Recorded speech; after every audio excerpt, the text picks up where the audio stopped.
ஆக social media Instagram சொல்லக்கூடிய அதை பயன்படுத்தி ரொம்ப சுலபமாக சிறு பிள்ளைகளை குழந்தைகளை பிரச்சாரம் செய்ய வச்சு அவர்களை அவருடைய பேரன்கள் அவருடைய தாத்தாக்களை அப்பாக்களை அம்மாக்களை அவங்க வீட்டில் இருக்கக்கூடிய பெரியவங்களிடத்தில் அந்த குழந்தைகள் மூலமாக பிரச்சாரங்களை நடத்தி ஒரு திட்டமிட்ட பணி நடந்து முடிந்திருக்கு.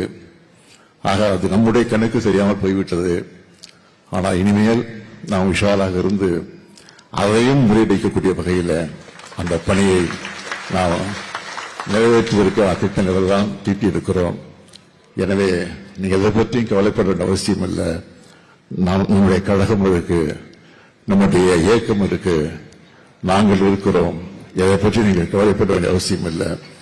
மீண்டும் நாம் தான் ஆட்சிக்கு வருவோம் என்ற நம்பிக்கையோடு பணியாற்றுங்கள். எனக்கு இருக்கக்கூடிய கவலையெல்லாம் இந்த 5 ஆண்டுகள் நிறைவேற்றிய திட்டப் பணிகளுக்கு தொடர்ந்து இன்னும் பல பணிகள் நிறைவேற்றியிருப்போம். இன்னும் 5 ஆண்டுகளும் எனக்கு அந்த வாய்ப்பு கிடைத்திருந்தால் இன்னும் பல பணிகள் நிறைவேற்றியிருப்போம். அது தடைபட்டு போயிருக்கிறது.